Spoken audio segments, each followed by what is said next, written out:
ഇപ്പൊ ബിയർ അടിക്കുന്നവന് മസലായോ?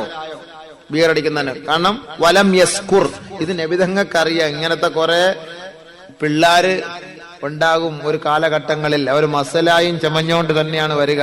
അപ്പൊ അവർ ഈ പറയും. അപ്പൊ അതുകൊണ്ട് നബിതങ്ങൾക്ക് മനസ്സിലായി. അള്ളാന്റെ റസൂൽ നേരത്തെ പറഞ്ഞു, മൻ ശരീബൽ ഖംറ വലം യസ്കുർ, മദ്യപിച്ചിട്ട് മതോന്മത്തനാകാത്തവന്റെ 40 ദിവസം അള്ളാഹ് തിരിഞ്ഞു പോലും നോക്കൂല. അള്ളാഹ് തിരിഞ്ഞു നോക്കൂല എന്ന് പറഞ്ഞപ്പോൾ നമ്മുടെ അവസ്ഥ എന്താ? ഇപ്പൊ അള്ളാന്റെ കാരുണ്യം ഉള്ളതുകൊണ്ടാണ് നമ്മളൊക്കെ ഇങ്ങനെ ഇരിക്കുന്നത്, അല്ലേ? അള്ളാഹുവിന്റെ കാരുണ്യം ഇല്ല എന്ന് പറയാൻ പറ്റും നമുക്ക്? പടച്ചവൻ നമുക്ക് കരുണ ചൊരിഞ്ഞത് കൊണ്ടാണ് നമ്മൾ ഇങ്ങനെ ഈ ഒരു കോലത്തിൽ ഇരിക്കുന്നത്. അല്പസമയം കാരുണ്യം അള്ളാഹ് ജപ്പാനി എടുത്തു മാറ്റി. അള്ളാഹ് എന്തായി? ആ കാരുണ്യം അങ്ങോട്ട് പോയപ്പോൾ തീർന്നു അവിടുത്തെ അവസ്ഥ. ഇപ്പൊ നമുക്കുള്ള കാരുണ്യം ചൊരിഞ്ഞുകൊണ്ടിരിക്കുന്നതുകൊണ്ടാണ് നമ്മൾ ഈ ഒരു കോലത്തിൽ, ഈ ഒരു അവസ്ഥയിൽ നമ്മുടെ കുടുംബജീവിതവും നമ്മുടെ വീടും നമ്മുടെ നാടും ഒക്കെ റാഹത്തായിട്ട് പോകുന്നത്. ചെറിയൊരു അതാബ് അള്ളാഹ് കാരുണ്യം എടുത്തു കളഞ്ഞ എന്തായിരിക്കും അവസ്ഥ? നഅൂദുബില്ലാഹ്, അള്ളാഹ് കാക്കട്ടെ. 40 ദിവസത്തേക്ക് അള്ളാഹ് തിരിഞ്ഞു നോക്കൂല. യുവാക്കളെ യുവാക്കളെ യുവാക്കളെ യുവതികളെ ഇന്ന് പെണ്ണുങ്ങൾ അടിക്കാൻ തുടങ്ങിയിരിക്കുകയാണ്. നമുക്ക് പണ്ടൊക്കെ ഒരു നാണക്കട, ഇപ്പൊ അതൊന്നുമല്ല. ഇപ്പൊ സംഭവം ഔത്തുങ്ങളും അടിക്കാൻ തുടങ്ങിയ. തൊടുപുഴയിൽ അടുത്ത സമയത്ത് പ്രസംഗിക്കാൻ പോയി വിനീതൻ.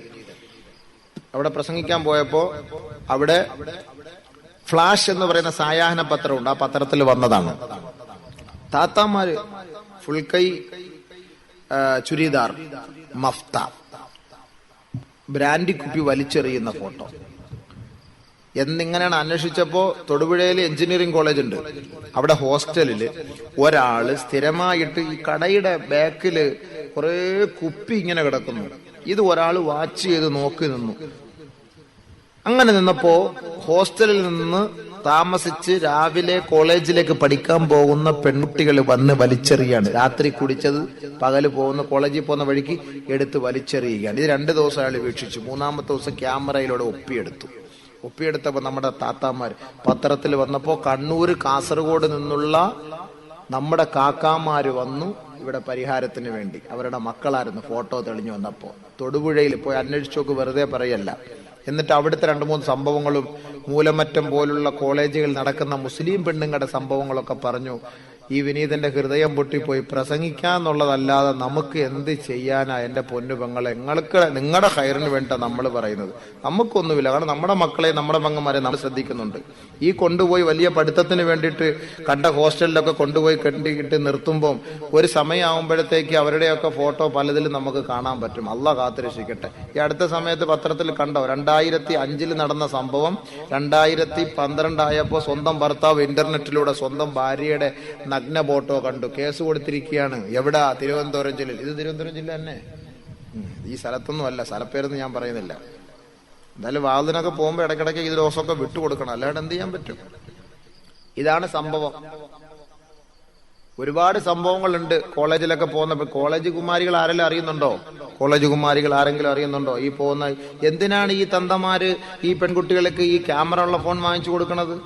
എന്തിനാണ് വാങ്ങിച്ചു കൊടുക്കുന്നത്? ക്യാമറ ഇല്ലാത്ത ഫോൺ വാങ്ങിച്ചു കൊടുത്തൂടെ? പണ്ട് ലാൻഡ് ഫോൺ ഉള്ള കാലഘട്ടത്തിൽ എഞ്ചിനീയറിംഗ് കോളേജും മെഡിക്കൽ കോളേജും ഒക്കെ ഉണ്ടായിരുന്നല്ലോ. അന്ന് നമ്മുടെ മക്കളൊക്കെ പഠിച്ചല്ലോ. അന്നെങ്ങനെ മനസ്സിലായത്? ഇപ്പൊ പെണ്ണുങ്ങൾ തന്നെ, കൊല്ലത്തെ സംഭവമാണ്.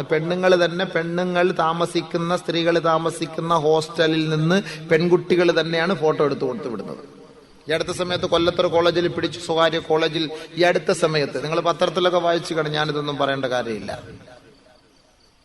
എത്ര സംഭവങ്ങൾ. അള്ളാഹു കാത്തുരക്ഷിക്കുമാറാകട്ടെ, അള്ളാഹു കാത്തുരക്ഷിക്കുമാറാകട്ടെ. നമുക്ക് വളരെ ലജ്ജയുണ്ട് നമ്മുടെ ഉമ്മത്ത് ഇങ്ങനെ പോകുന്നതിന്റെ വിഷയത്തിൽ. കാരണം നമുക്ക് ആഖിറത്തിൽ കുടിക്കേണ്ട മദ്യം, ആഖിറത്തിൽ കളിക്കേണ്ട, ആഖിറത്തിൽ രസിക്കേണ്ട, ആഖിറത്തിൽ സുഖിക്കേണ്ട സുഖം മൊത്തം ഈ ദുനിയാവിൽ വേണ്ടി പോകുന്നത് കൊണ്ട് നമുക്ക് മാനസികമായ വിഷമം കൊണ്ട് നമ്മൾ പറഞ്ഞു പോകുന്നതാണ്. ഇഷ്ടപ്പെടാത്തത് വല്ലരുണ്ടെങ്കിൽ അങ്ങ് മാപ്പാക്കിയരെ. അപ്പോ എന്റെ സഹോദര സഹോദരി, 40 ദിവസത്തിനകത്ത് മദ്യത്തിൽ നിന്ന് നീ തൗബ ചെയ്ത് മടങ്ങിയില്ല എങ്കിൽ അള്ളാഹു റഹ്മത്ത് ചെയ്യുകയില്ല. വീണ്ടും ആ ഹദീസിന്റെ അടുത്തത്, മൻ ശരിബൽ ഖംറ വസകറ, ആരൊരാള് മദ്യപിച്ച് മതോന്മത്തനായെങ്കിൽ ലം യഖ്ബലില്ലാഹു മിൻഹു സർഫൻ വലാ അദ്ലാ, അവനിൽ നിന്ന് അല്ലാഹു തആല സുന്നത്തോ ഫർളായ ഒരു അമൽ പോലും സ്വീകരിക്കുകയില്ല. ഫഇമ്മാ തഫീഹാ, അതേ അവസ്ഥയിൽ അവൻ മരിച്ചുപോയാൽ അവൻ പ്രതിഷ്ഠയെ ആരാധിച്ചു മരിച്ചുപോയവന് തുല്യനാണ്. വകാന ഹഖ്ഖൻ അലല്ലാഹി അൻ യുസ്ഖിയഹു മിൻ തീനത്തിൽ ഖിബാൽ. അല്ലാഹുവിന്റെ മേൽ ബാധ്യതയാണ് ഇവന് തീനത്തുൽ ഖിബാൽ എന്ന് പറയുന്ന ആ ആറ്റിൽ നിന്ന് ഇവന് വെള്ളം ഒഴിപ്പിച്ചു കൊടുക്കൽ. ഖീല ചോദിക്കപ്പെട്ടു അത്രേ വമാ തീനത്തുൽ ഖിബാൽ യാ റസൂലല്ലാഹ്, തീനത്തുൽ ഖിബാൽ എന്ന് പറഞ്ഞാൽ എന്താണ് നബിയേ എന്ന് സ്വഹാബാക്കൾ ചോദിച്ചപ്പോൾ അല്ലാഹുവിന്റെ റസൂല് പറഞ്ഞു അത്രേ ഉസാറത്തു അഹ്ലിൻ നാരി അദ്ദമു വൽ ഖൈഹു. നരകവാസിനികളുടെ, നരകയാതന അനുഭവിക്കുന്നവരുടെ ശരീരത്തിൽ നിന്ന് നിർഗളിക്കുന്ന ചീഞ്ചലം, അതിന്റെ ആറ്, ആ ചലവും ആ രക്തവും ഇവർക്ക് കുടിപ്പിക്കപ്പെടും. അതാണ് ദുനിയാവിൽ മദ്യപിച്ചവർക്ക് നാളെ ആഖിറത്തിൽ അള്ളാഹു കൊടുക്കുന്ന വെള്ളം. അള്ളാഹ് കാക്കട്ടെ, അള്ളാഹ് കാക്കട്ടെ. ഓർത്തോ, നമ്മുടെ മക്കളെയൊക്കെ ശ്രദ്ധിച്ചോളി. ലാത്തയെ ഉസയെ ആരാധിച്ചിട്ട് മരിച്ചു പോകുന്ന കൂട്ടത്തിൽ പെട്ടുപോകും. പടച്ച റബ്ബ് നമ്മളെ എല്ലാവരെയും, നമ്മുടെ മക്കളെയും ചെറുപ്പക്കാരെയൊക്കെ അള്ളാഹു കാത്തുരക്ഷിക്കുമാറാകട്ടെ. മദ്യം മാത്രമൊന്നുമല്ല, ഈ ശംഭു, തുളസി, പാൻപരാഗ്, ഇത് കച്ചവടം ചെയ്യുന്ന മുസ്ലിങ്ങളുണ്ട്. ഇത് കച്ചവടം ചെയ്യുന്ന മുസ്ലിം, അവിടെയാണ് പോയിന്റ്. എങ്ങനെയാ ദുആ? എന്നിട്ട് കച്ചവടം എന്നിട്ട് നിസ്കരിച്ചിട്ട് വന്നിരുന്നു, അല്ലാഹുവേ ബർക്കത്ത് തരണേ പടച്ചോനെ, എന്റെ കച്ചവടത്തിൽ ബർക്കത്ത് തരണേ അല്ലാഹുവേ, ഖൈർ തരണേ അല്ലാഹുവേ. ഇല്ല ഹാജിയാരെ, ഇല്ല ഹാജിയാരെ, പൊന്നു ഹാജിയാരെ, ലോട്ടറി കച്ചവടം നടത്തുകയോ ശംഭുവിന്റെ കച്ചവടം നടത്തുകയോ തുളസിയുടെ കച്ചവടം നടത്തുകയോ അല്ലെങ്കിൽ ഈ മദ്യത്തിന്റെയോ കുപ്പി കച്ചവടം നടത്തുകയോ ചെയ്താലൊന്നും നിങ്ങളുടെ ദുആ അല്ലാഹ് സ്വീകരിക്കില്ല. കാരണം എന്താ? വയറ്റിനകത്ത് കിടക്കുന്നത് മറ്റേ സാധനമാണ്. ആനമയക്ക് കിടക്കുന്നിടത്തോളം കാലം നിങ്ങളുടെ ദുആ സ്വീകരിക്കില്ല. എത്ര പ്രാർത്ഥിച്ചാൽ പ്രാർത്ഥന സ്വീകരിക്കില്ല. അതാണ് അനസ് റളിയല്ലാഹു അൻഹുവിനോട് അല്ലാഹുവിന്റെ റസൂൽ പറഞ്ഞത്, ദുആ സ്വീകരിക്കാൻ ഒരേ ഒരു മാനദണ്ഡം അത്തിബ് കസ്ബക്, കച്ചവടം നന്നാക്കാം. കച്ചവടം സമ്പാദിക്കുന്ന സമ്പാദ്യം ഹലാലായിരിക്കണം. കോടികൾ നിനക്ക് കിട്ടിയേക്കാം, പക്ഷെ അതിൽ ഹറാമിന്റെ അംശം.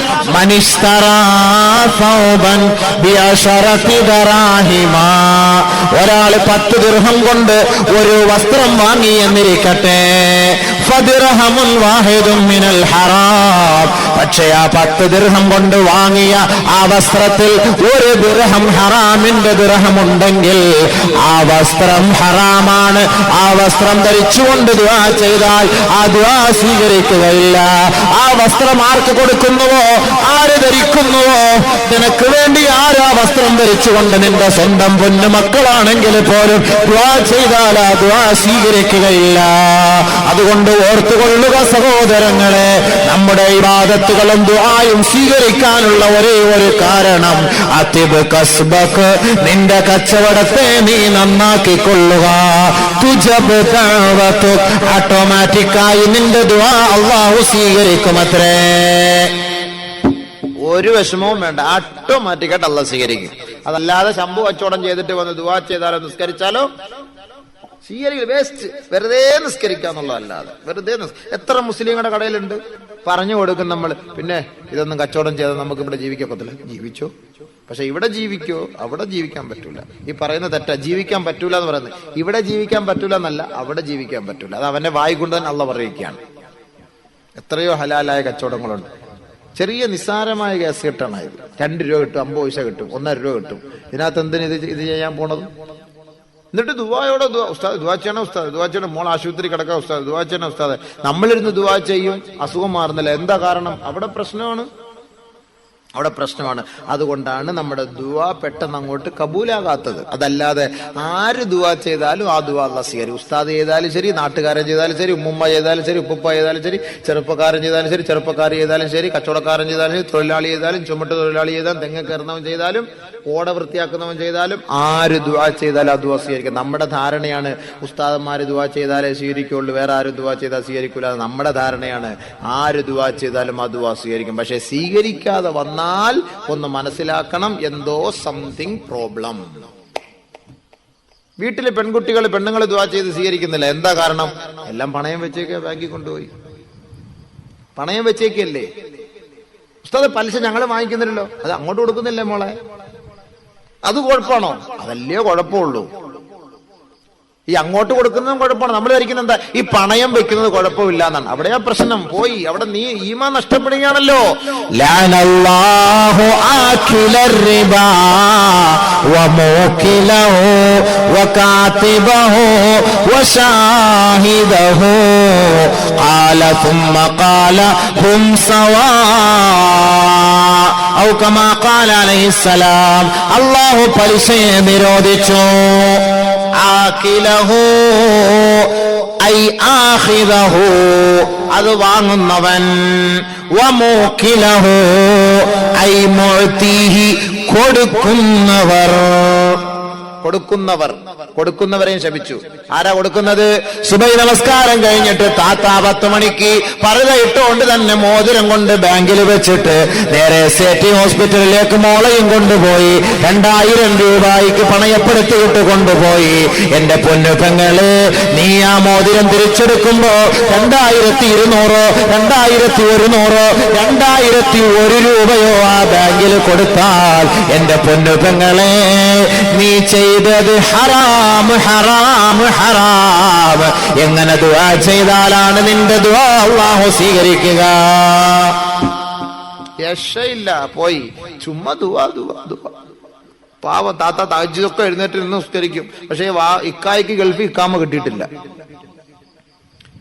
ഇക്ക കിടന്ന് അങ്ങോട്ടും ഇങ്ങോട്ടും ഓട്ടവാ. താത്ത കരച്ചിൽ ഇവിടൊക്കെ ദുആ കൊണ്ടൊക്കെ ചെയ്യും. എന്താന്ന് അന്വേഷിച്ചപ്പോ ഇക്ക ഗൾഫിൽ പോയപ്പോ എല്ലാം പണയപ്പെടുത്തിയിട്ടാ പോയത്. ബാങ്കിൽ ഇരിക്കുക, പലിശയുടെ മേൽ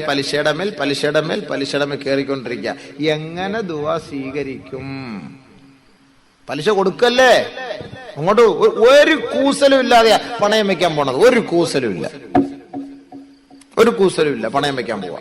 ചെറിയൊരു വിഷയം വരുമ്പോ പണയം വെക്കാൻ പോവാ. പണയം ഹറാമല്ല, പക്ഷെ ആ പണയത്തിന്റെ പേരിൽ അധികമായി പൈസ കൊടുക്കൽ ഹറാം.